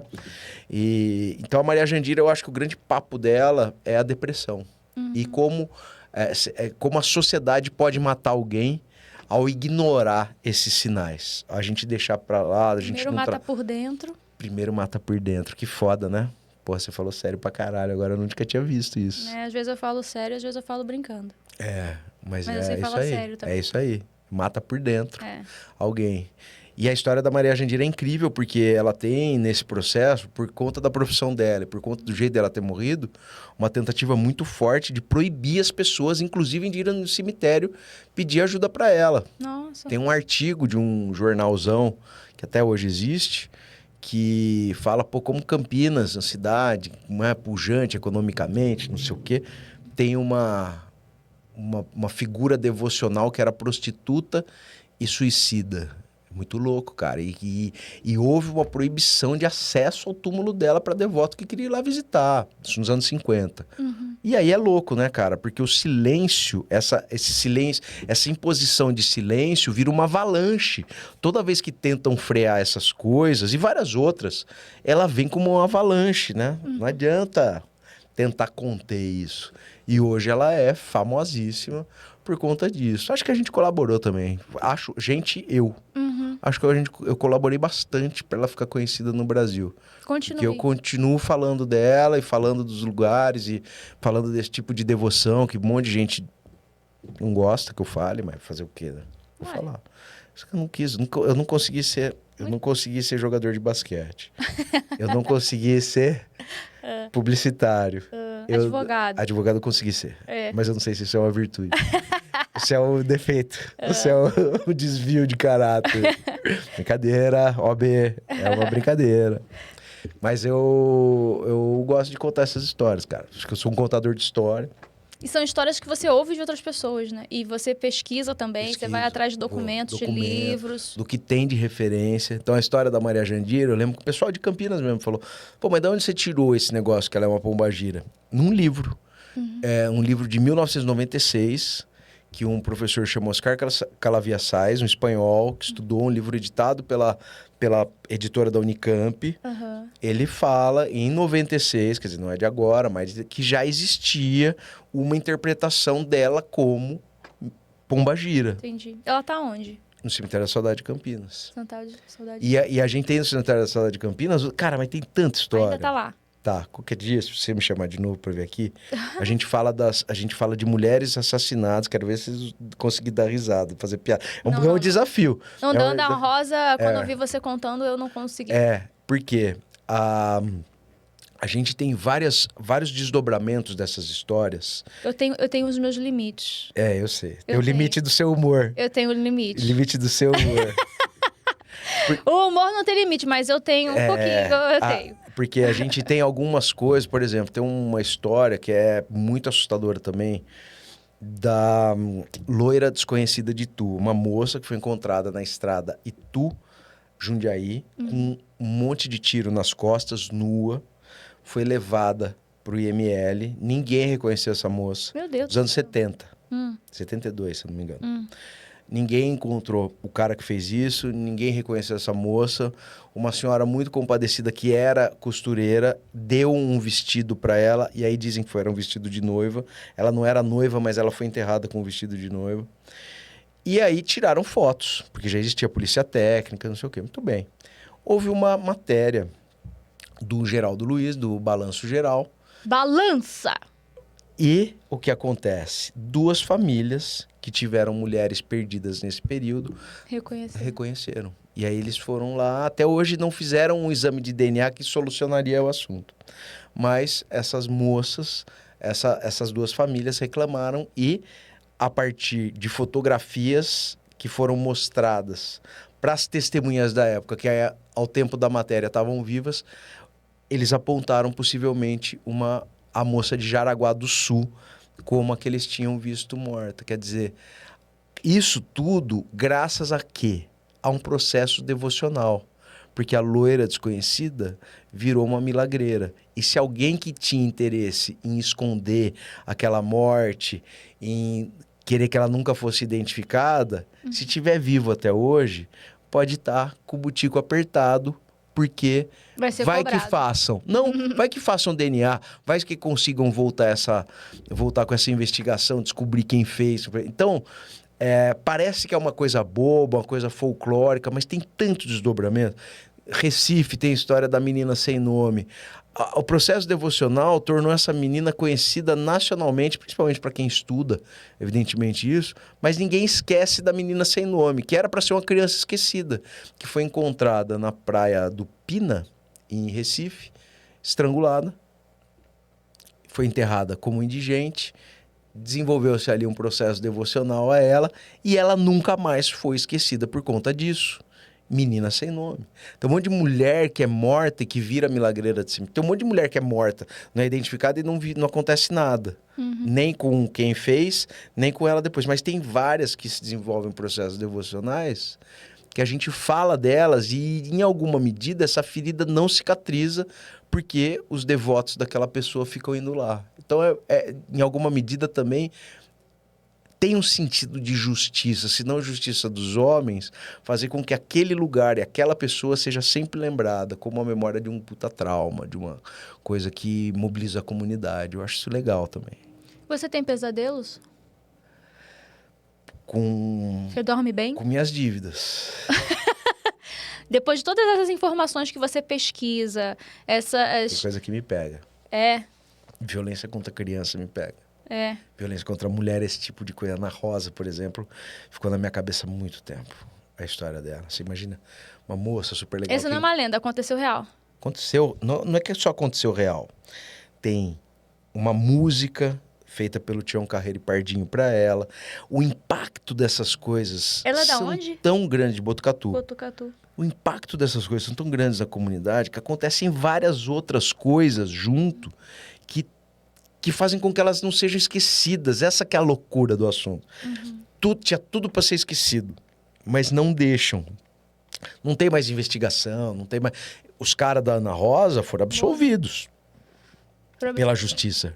Legítima defesa da honra. Ah, e tinha isso antigamente. Tinha. Tinha licença pra matar a mulher. Tinha. Legítima defesa da honra. Legítima defesa da honra. Então, Que absurdo. eles foram assassinados e a Ana Rosa acabou se tornando uma milagreira vingadora de mulheres. Muitas mulheres que sofrem agressão pedem ajuda pra Ana Rosa. O que ela faz com os caras? Foda-se. Mas pedem ajuda pra ela. Ana Rosa, então, vai atrás dos caras filha da Uma puta história, cara. Eu acho a história da Ana Rosa, Ana Rosa pra mim... vai atrás dos caras filhas da puta, Eric. Vai. É pra ela que eu vou rezar hoje. Já vai ter malandro com, Já vou malandro direto com o nome na na fonte. boca. Eu já vou do direto safo. na fonte, falando, Ana Rosa, Ana vai Rosa lá. tem o processo... é porque Puxa ela o pé dele. ela é uma clínica geral de milagres, né? É. Que ela atende qualquer tipo de pedido. Então, se você tem uma dor em algum lugar, você amarra a fita no seu... Vai um braço, por exemplo. Amarra a fita no braço. Tem cada lugar que podia ter dor. Amarra a fita no braço e aí dorme com aquela fita. No dia seguinte, você vai até o cemitério de Botucatu e tem um crucifixo na roda. Você amarra essa fita no crucifixo e pede para ela levar a dor embora. E tá cheio de placa lá, de agradecimento. Olha! Muito bom. Muito bom, Tiagão. Tiagão, se um dia eu quiser fazer necroturismo com você, eu faço o quê? Eu vou aonde? Procuro aonde? Chama a gente, no @o que te assombra. Ah. É de graça, @o que te assombra. é gratuito. Naquele dia que a gente fez o mini necroturismo, tinham várias pessoas, Eric, passeando no cemitério. Conhecendo, olhando as esculturas, os túmulos e tudo legal, mais. né? E tem gente que mora também lá dentro. Não, Os não mendigos. Tem, sim. Não os pode. Tem uns Não mendigos pode. que moram. Se mora no... Não, o que eu tô falando, se mora tá errado, não pode. Tem que até tampar os negocinhos, senão eles Tem vão que lá tampar. e moram lá. Isso é verdade. Já houve. Muito. Se esconde dentro do caixão. Não dentro do caixão. Dentro Ué, eu não sei. da capela. Dentro da capelinha. Dentro do túmulo. Dentro Caixão é do ótimo. mausoléu. Do mausoléu. O da família Matarazzo é a maior da América do Sul. Da Latina. América Dentro de um Latina. espaço cemiterial. Faça essa... Porque a gente tem aqui em São Paulo... 40 túmulos. Por aí. 40 nichos para caixões. Quantos mendigos cabem lá? Ah, Já fez essa conta? bastante gente. Você que tá aí assistindo a gente, faz essa conta e escreve aqui embaixo. Quantos mendigos cabem? Você assistiu até agora? Você que não saiu daí, se você assistiu até agora, escreva necroturismo nos comentários. Será que Boa. vai ter? Será que vai ter? Vai ter. Necroturismo é com Tiago Souza. Tiago Boa. de Souza. O que você acha? Eu sou a tia Augusta dos cemitérios. Ele faz aquelas...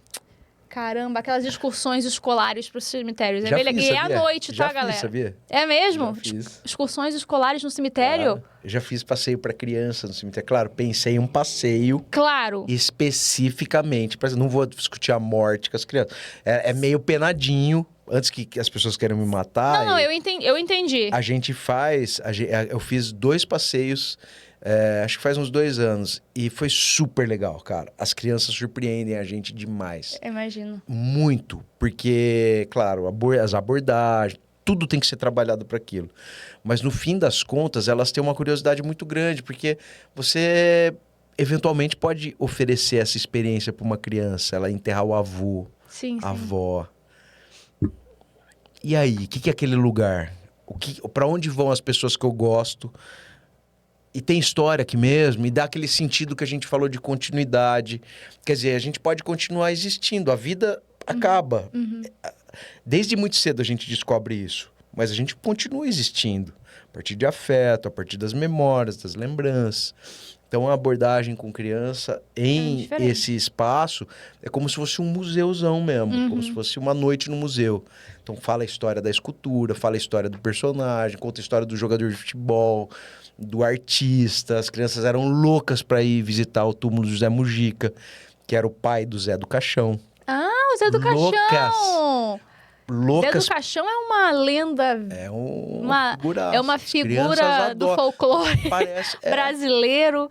é a inteligência do Maurício de Souza de criar a turma do Penadinho para tratar disso, gente. Aham, De tratar de medo, aham. de desestigmatizar lugar. Sim. Que ela vai ter que vir daquilo, vai... Em algum momento ela vai ter um Porra. contato com aquilo. ou com alguma coisa do gênero, né? Ou ir no velório, ou não ir, porque a família não quer que vá, que tá tudo bem, aqui a gente não tá julgando. Mas o não ir também significa viver aquela experiência.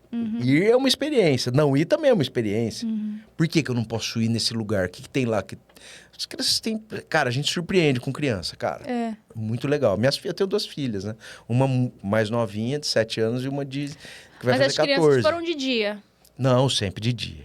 De criança A criança é de dia. De dia. Os adultos Com só os à noite. pais juntos, tá? Com Não os é que pais vai... juntos. Claro. Eu já fiz de jovenzinhos e de mais jovens com a escola também. Mas com professores e tal. E toda vez... E pode ir menor de idade no rolê, acompanhados dos responsáveis. Não tem problema. A gente não fala nenhum absurdo, ou então alguma coisa que seja tão impactante nesse nível. Cara, não é? eu acho muito legal. Assim, sinceramente, eu me surpreendi. É, que Aquele legal. dia eu falei, caramba. Aí você contou da torre lá, como é que é? Da pilastra cortada no meio. Da pilastra quebrada, né? Quebrada Ela no meio. Em cima do túmulo. É porque aquela morte foi Abrupta, né? abrupta. Não planejada, não, não esperada. planejada. A patinha do Pô, que legal leão. que você gostou. Eu gostei da patinha do leão. Que é no- do no- patriarca, do patriarca da família. Eu achei maneiríssimo, cara. Que legal. Eu achei maneiríssimo. O que mais que eu aprendi lá? Sobre as capelas, do quando começou a ser... Quando as pessoas foram proibidas de ser sepultadas dentro de igreja. Isso. E aí você leva a igreja, Pra que é dentro o do- monumento onde você reza do lado do morto ou em cima do morto. Tem um monte de coisa que é legal. Status. Exatamente. Status. O porquê de algumas esculturas, o que elas querem dizer. Foi isso. A simbologia, as flores, para que servem nesse contexto. O que elas representam. Tem O muita que as coisa flores legal. representam? A grosso modo, a flor representa a sobreposição da vida sobre a morte. Então, normalmente, a gente vê guirlanda de flor. Sim, aquelas coroas de flores. Coroa de funeral. flores. Não, mas essa é a coroa de flor, também representa isso. Aham. A ideia é essa. Uhum. Mas cada flor tem um significado. Por exemplo, se você quer homenagear uma pessoa que você se relacionava afetivamente, casal, um relacionamento conjugal, rosa vermelha. Se você quer homenagear uma pessoa mais velha, que teve uma vida longeva, girassol. E assim por diante. Você tem vários... Lírio, pureza, eternidade. Então, cada uma... Margarida, pureza, lírio, eternidade. Cada uma tem um significado. Você vai ver um cara que, por exemplo, foi um grande atleta. Normalmente, você vai encontrar louro, porque é o louro da vitória. Uma guirlanda de louro. O ciclo da vida dela é preenchido de vitórias, de louros das vitórias. Então, tudo tem a ver. Os conjuntos escultóricos são manifestações das famílias para a posteridade, com mensagens que elas desejam deixar sobre aquela pessoa, ou às vezes é pedido da própria pessoa, às vezes é da família. Cara, maneiríssimo. Se deixar, a gente fica aqui 3 horas, Eric. Desculpa, viu? Passei muito hoje, né? Você me perdoa. Thiago, obrigada por você ter vindo. Galera, segue o canal lá, o que te assombra, @o que te assombra. Sempre o que te assombra, não tem Sempre muita o que te criatividade. Tem muita criatividade. Obrigada. Obrigado a você, Eu te Ju. encontro em mais algum lugar? No cemitério. No cemitério, mas você tem uma coluna na Arroba o que TMC, te- não é? Tem na Gazeta, Na de São Gazeta. Paulo, tem Fala pra lá em galera acessar, pô. Campinas. Isso aí, acessem lá. Acessa lá as colunas As dele. colunas. Não Tem é lá tudo aquela no coluna. nosso Instagram. Não é aquela quebrada no Não é meio. aquela quebrada A não do ser que eles me cemitério. mandem embora. E aí, quando a pessoa assistir agora isso, porque pode ser daqui a 70 anos, É verdade. já não vai ter mais a coluna. Não vai ter mais Mas a tudo coluna. bem, mas vê lá, tem na Gazeta de São Paulo, tem na Cidade On em Campinas, que é do Grupo EP, que é da Globo de lá, tem aqui na TMC, na Rádio TMC. Aham. Você sabe que quando eu era professora, a minha matéria favorita era história, né? Que legal. E aí, por isso que eu me amarrei, assim, nessas histórias, assim, no cemitério, nas pesquisas que eu fiz. Eu falei, caraca, muito maneiro. Nunca imaginei que o cemitério poderia ser uma fonte de informação e conhecimento pra caralho, assim. E é muito louco isso, né? Porque a gente... Eu imagino vocês, educadores, o sofrimento que é e como precisa ter estratégia para passar o que você está a fim de passar, né? Porque Sim. o grande papo, eu acho que hoje, que eu vejo muito o interesse de gente jovem num cara velho, como eu, é talvez essa administração de certas místicas, de usar os magnetismos dos assuntos para falar o que você quer falar, o que você está a fim de falar. Amigos jovens que nós encontramos lá no cemitério. Você lembra? É. Te reconheceram. Ai, me tira uma foto comigo. É engraçado. Moleques, assim, tem o quê? 14, 15? Um pouco mais, mas isso aí. É isso aí. Que é legal isso, cara, porque na verdade a galera não. Tudo tem que ser legal na vida. Principalmente isso de. Essa carga, porque hoje tem uma carga de informação imensa. Para as pessoas assimilarem, aquilo precisa tocar elas de uma forma afetiva mesmo. Então precisa ser legal, cara. Loira do Banheiro é uma aula de história do Brasil. Você fala da Princesa Isabel, você fala do cara que foi professor da Faculdade de Direito do Largo de São Francisco, que foi governador do estado, da Princesa Isabel, do cara, da menina que era obrigada a se casar com 14 anos, mestrou, casamento. Idade reprodutiva. Puta, não é um absurdo? A gente pode falar isso. Sim. A gente pode falar de um monte de coisa, cara. Entendeu? Absurdo. A partir de uma história que nasce na loira do banheiro. Numa fantasma. Não, só de saber que a loira do banheiro de fato existiu... Já é legal. Já é é surpreendente. Já é um papo legal. Já é uma boa conversa. Por isso que eu comecei com ela no início do vídeo. Porque, pô, a loira do banheiro existiu. Existiu. E ver como dá pra gente falar sobre 1 milhão de coisas a partir da loira do banheiro. Pra que vai perder esse magnetismo? Porque é muito engraçado. Quando a gente vai um passeio, eu sempre começo do fim. Eu falo do Francisco Antônio Dutra Rodrigues, até porque ele tá sepultado lá, né? E na Consolação. Até chegar na loira do banheiro, ninguém tem a menor ideia do que eu tô falando. E quando eu falo loira do banheiro, eu entrego tudo que eles sabem. Fala, porra, isso tudo tem a ver com algo que eu sei. Então aquilo tudo começa a ter um interesse muito maior, começa a ser muito mais legal, muito mais divertido. Fala, pô, mas peraí, me explica de novo o que era o cara que casou com a loira do banheiro. Então você fala quem era o cara, você fala de todos esses personagens, só porque você falou essas palavrinhas conjugadas, loira do banheiro. Que todo mundo sabe que é, mas ninguém sabe quem que era o governador de estado. Pode ser que o cara não saiba nem quem seja a Princesa Isabel. Pode ser que o cara não sabe porra nenhuma, mas a loira do banheiro ele sabe quem é. E aí você traz o cara pro seu assunto. Exato. Chama a atenção dele. Se eu chego e falo da Ana Rosa, uma moça que ele todo dia assiste. Vou contar a história de uma mulher assassinada. Cara, infelizmente a gente liga a TV e assiste direto. 5 histórias hoje. Se a gente ligar agora, você vai ver. Sim. Então isso passa... Agora quando você fala, ela matou o cara. Ela matou os caras que mataram ela depois de ter morrido. Peraí, então ela era uma entidade, uma fantasma?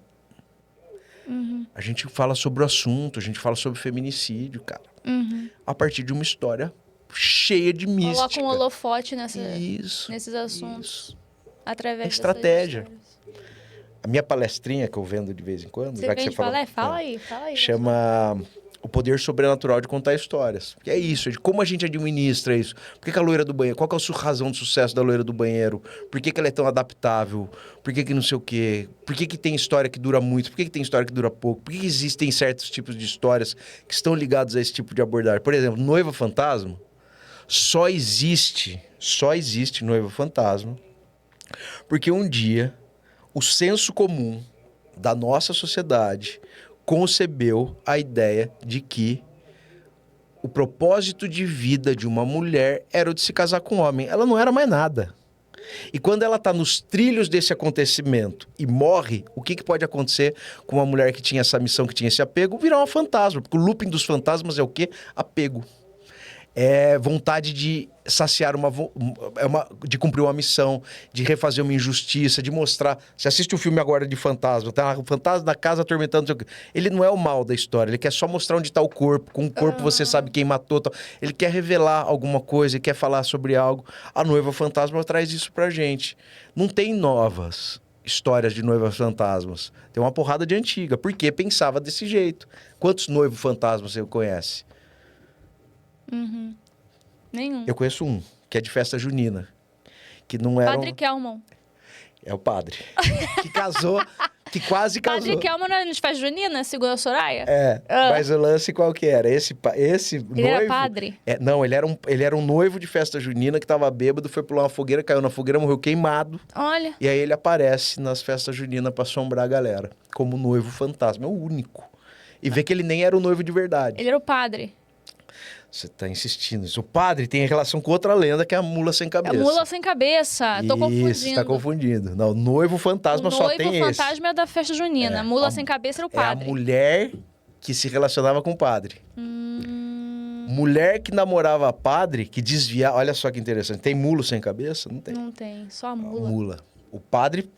A mulher, como sempre, tomando, né? Tô do seu lado. Tem várias... É. Tem várias... Tá, dá um Pois é. bom texto isso, não dá? De Augusto. De vez em quando a gente ainda toma. A mula sem cabeça. O mulo sem cabeça não existe. O padre não vira mulo. Porque vira a moça. E a última que chegar é a mulher do padre. Só se for assim. O último é uma que mula chegar é a sem mulher cabeça. do padre. É isso aí. Ju, vou parar de falar. Thiago, vou ter que terminar. Então vamos lá, coragem. Poxa, Thiago, obrigada por ter vindo. Volta aqui mais vezes, tem Pode tanta ser me história. chamar, porra. Tem Claro, tanta história. claro. Obrigada, aprendi muito com você, de verdade. larga a mão, Desde o dia para que eu de te besteira. conheci até hoje, eu aprendi demais. Eu Para de adoro a bobagem. história, então adoro ouvir, ficar aqui ouvindo. Eu espero que vocês tenham gostado também. Vocês também. que estiveram aí com a gente esse tempo todo. Não esquece de deixar o seu like, não esquece de se inscrever no canal, aperta o sininho, aperta o botão de hypar, segue lá o Tiagão, @o que te assombra. Me segue no Instagram também, @ajoquerido. Assiste lá o programa do Carioca na Jovem Pan. Que mais? Falei com você. O meu tá bom Isso, já. aparece no meu show, dia 16 de agosto, às 19 horas, no Teatro West Plaza. Vamos lá, vamos lá. Vai me assistir? Vou, claro. Eu quero que você vá também, hein? Tô te esperando lá pra gente dar muita risada. Tem fantasma em teatro também. A gente Tem deixa isso pra fantasma algum em dia. teatro? Um dia a gente conta, então. Tem fantasma, sabe onde? No Estúdio 6 do SBT. Eu sei também. Você também sabe? Na próxima a gente conta essas. O Mike Baguncinha teve que enfrentar, não foi? Mike Baguncinha. De fantasma pra Mike Baguncinha foi um salto, hein? Beijo, galera. Obrigada pela audiência. Até a próxima. Tchau, Até. tchau.